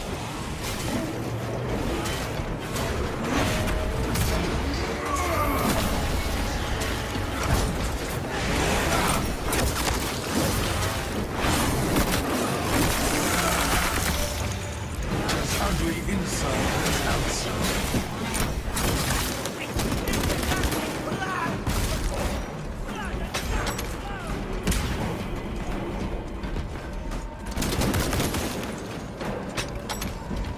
Neutralize Astropath target.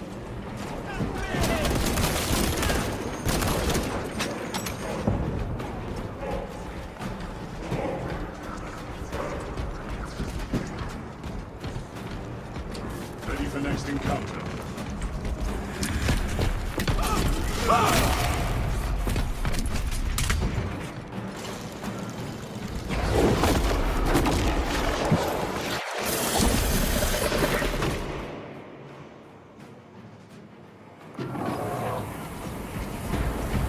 If the Psychers have brought forth some arcane power, we must destroy it.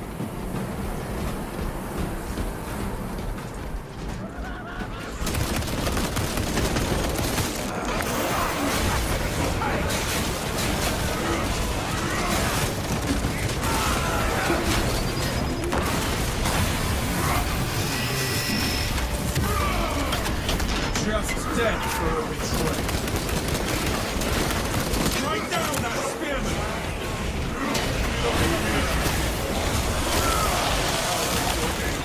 Zango down!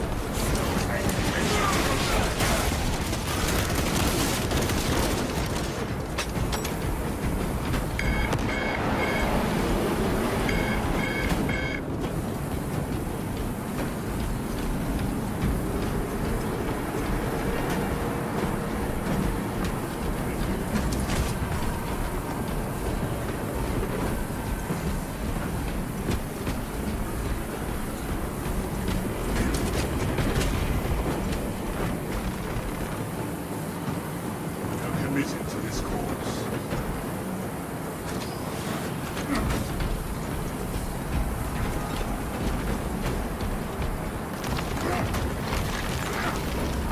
Unblock the movement. The path to the enemy has shifted. Now we are above the damn thing.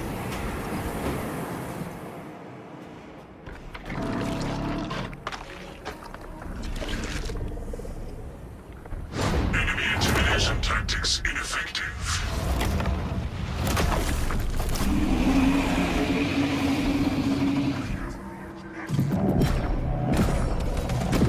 Charge that atrocity! Increase firepower.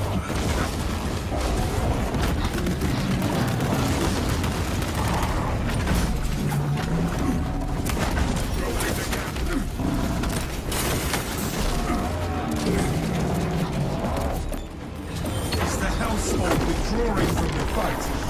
Target is manipulating reality.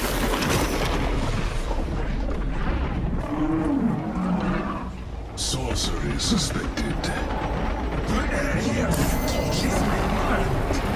Search for egress points. Theoretical. That light is a way out. Warning. Incoming warframe barrage. Highly lethal. This is so much like the void. They have the tentacles and everything, and sometimes those are passages into the void of these tentacle portals.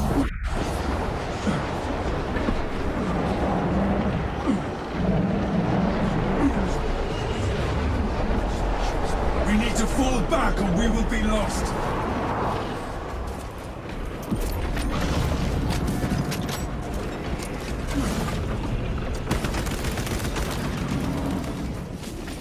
The creature is protecting itself. Save your ammunition. Focus fire on the reinforcements. Cut the contents off from the vortex beam.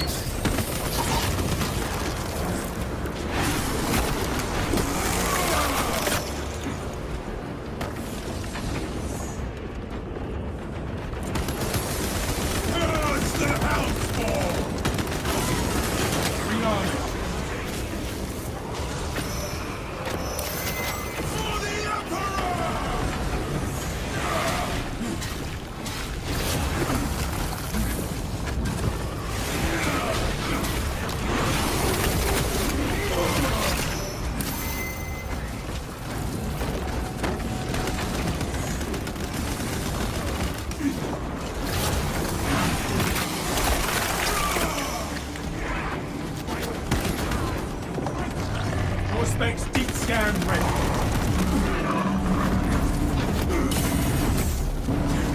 Mounting multiple.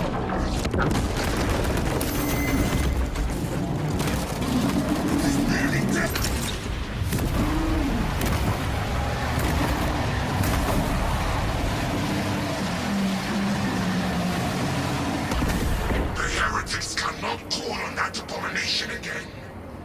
Mission successful. Collective kill count remains statistically above average.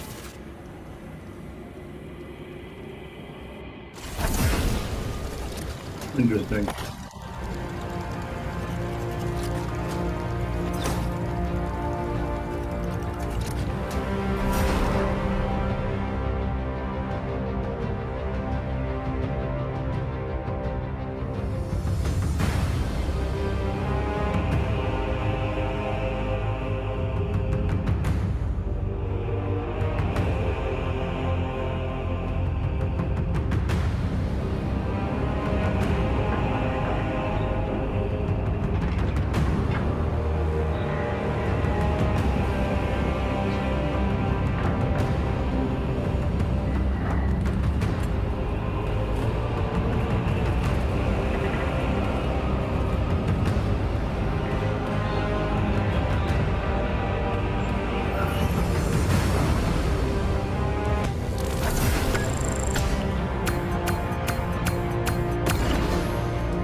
Hmm.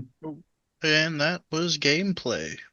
That's actually quite interesting. Yeah, uh, yeah, that's a lot. That's a lot. There's a lot of SSP influence in that as well, from what I can see. If you mix the, like I said, the demigod worship, you mix basically Halo and Hellfire divers are essentially the same, similar. But which one canonically came first? Was it Warhammer? Probably because Halo was like 2000, and Okay. Helldivers is I think like 2010. Okay, so When the yeah. first game came out was in like the early 2010s. Okay, so yeah, that would technically be it would be Warhammer then. So that's actually quite interesting. So the other two are basically copies of it. So yeah, that's actually quite fascinating. Yeah, the thing with the warp though and the chaos damage. Well, the real one other thing I wanted to actually say it's very similar, like I said, to the void where you have these like tentacly like apertures, with the tentacles coming out like that as forms of like corruption. And also there's parasitical things, kind of like Apocrypha in Hermaeus Mora's realm in Skyrim, Yep. or Solstheim rather. Yeah, so that Dragonborn, yeah, that it's very similar across the board. And I've always said if you see similar things with the same thing across multiple mediums like that, it's true. So Yeah. at least from somebody's perspective, it's still something they're trying to inform on. So I find that fascinating. I also saw that in Conan Exiles, because this never happened again. There was a portal open up. Bjorn and I were talking about the void dimension and about the tentacle thing, and the fact that it's essentially that's a what it would manifest as you would have the void open up here as like tentacles or branches, and that's also like the Yggdrasil tree kind of, but it's that's more of a tree or plant form. But since the Helheim is the base of the tree, we figured this out, and it was being seen that way, but it could be seen as branches or tentacle. And there's also like these weird parasitical guardians that come out of there. And it's one of those things you stare into the void and it stares back at you, kind of like that mirror in Harry Potter where Dumbledore says many men have sat in front of this mirror statement. So Yeah. it's essentially the Rubik's Cube that can't be solved. It's because it is and is not. It's a paradox because it's the bridge that created all the multiverse. Yes, so I can see how it can be used for good, but I also saw in that picture of the warp where you saw the tentacles and stuff peering through. I've seen that a lot of times associated with the void. So the guardianship of the void. So yeah, I find that quite interesting. So I don't know if you have anything else to add before we take the show out, Ryan. No, not really. Okay. Okay, I hope you guys enjoyed this show. I'd like to see some of the video game stuff get more traction. If you want to go to the Liftings video game channel on Rumble, the archive of the rest of the video game shows are over there. For time, you'll see these on the YouTube as well. So this is the point where I now close this circle within true benevolence and no conflicting agendas as of this moment in time. So thank you, everybody. Bye bye now. So yeah. Oh, that was good. I liked that. That was good. I like how that game looks. Was that on PlayStation? That was on PC, but Okay. I think it's on PlayStation. Okay. Yeah, I'm gonna have to try that out because when I get the expansion for my PlayStation, when I get more memory in it and everything, more space, I'm gonna have to get that because I'll have to try that out. That and Helldivers. So at That the Helldivers and the new Battlefield's really good too. yeah, and at the moment I'm playing Doom Eternal. I've heard of that. Yeah, it's similar. Doom is very similar too. I've never played Doom, so Yeah, it's similar in kind of look and feel to this. Canonically, I think Doom is the oldest. yeah, it's one. Yeah, it was like one of the first video games that was beyond like Pong. Yeah, Doom. I think Doom is older than Warhammer then, so that's the oldest. Well, no, it's older than like Warhammer games. Oh yeah, and then the tabletop one. The That's right. tabletop stuff came out in the 80s. So still Warhammer's older if you count the tabletop. Yeah. Yeah, Uh, so interesting. That's very interesting. Yeah. yeah. It looks like the first Warhammer 40,000 like stuff came out in like 85. Okay, yeah, Doom. Let me see. Let me check this real quick. Okay, I think Doom came out in the early 90s. Doom. Uh, let's see, Doom.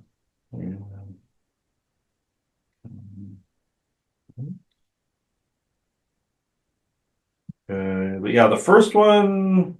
Yeah. No. Yeah. Oh, yeah. The December 10th, 1993. So yeah, interesting. Yeah, so Warhammer out it does it by about like 6 years. Yeah. So that's interesting that the Warhammer still's first if you count the tabletop. So The tabletop stuff is kind of still the bread and butter of it. That and the novels. The video games, there are video games, but there's not many of them. mm, yeah. There's a Space Marine one, then there's a game we just played, Space Marine 2. There's another game, and I'm gonna have to find it because it's called something stupid. It's Warhammer Vermintide, and then there's the Warhammer Fantasy stuff. I have no idea how old that is. Okay. That's like that's like a fantasy style stuff, but with very similar like because 40,000 is basically fantasy in space, whereas the other stuff is like classic fantasy with like dwarves and stuff. Oh, okay. Yeah. There's a big uh there's a big difference between the two. Yeah. Let's see. Yeah, let's say Warhammer Fantasy. Uh, Warhammer. Let's go Warhammer original release. okay. Okay, the original fantasy stuff was 1983. Yep. I saw it at the same time, 1983. Yep. But 40,000 quickly like kind of eclipsed that. So now the majority of people play 40,000 with like the Space Marines and the other factions. Oh yeah, that's definitely the oldest then. If you count the fantasy, that's in '83. So. I mean, yeah, I think Dungeons and Dragons is like kind of the only, other than like Lord of the Rings, like older fantasy thing. Yeah, Dungeons and Dragons. I know Lord of the Rings was 1930s. So yeah, that's when The Hobbit came out, and then Lord of the Rings came out around World War II. and because he wrote it based on his experiences in World War One, and then Dungeons and Dragons. Let me check here. Let's see. 74. No, 74. Okay, interesting how things kind of followed that progression, and I found out. Yeah, Frank Frazetta when he did his art, and like when he did Robert E. Howard and Conan was like the 60s. I want to say. Let me see. Uh, uh, when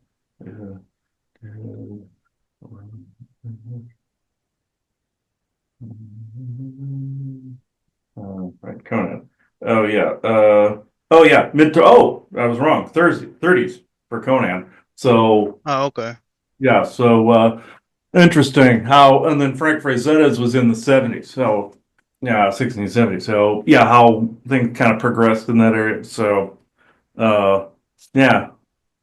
Hang on. I mean, Tolkien's an interesting one because he wasn't really gunning to make a fantasy thing. No, but it ended up becoming the staple for all of it. He was gunning to make a mythology for England because he viewed England's mythology as being basically a bastardization of the French mythology.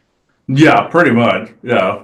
And so he was trying to make like an English identifiable like mythology, which it's great, the Lord of the Rings and stuff, but that wasn't like, and it did set the stage for fantasy going forward, but it wasn't his intention with it. No, no, no, and you never know what the intention of what or the what your creation is going to become after you die. So But then also, when you think about it from a galactic history standpoint, it's probably why he channeled more actual information into it than not, was because he was trying to make a real mythology. yeah, that's true enough. But he ended up really nailing it, though. No, let's see. It said, yeah. Oh, yeah. Frank Frazetta started his stuff in '44. So, okay. That, all this makes sense. It's kind of like this timeline of progression. So, and through World War II and everything. But yeah, you never know. Like with Frank Frazetta's work, his became the staple of a lot of comic books and a lot of that later on. So you never know. So, Yeah. I can only hope that our stuff does that, but you never know.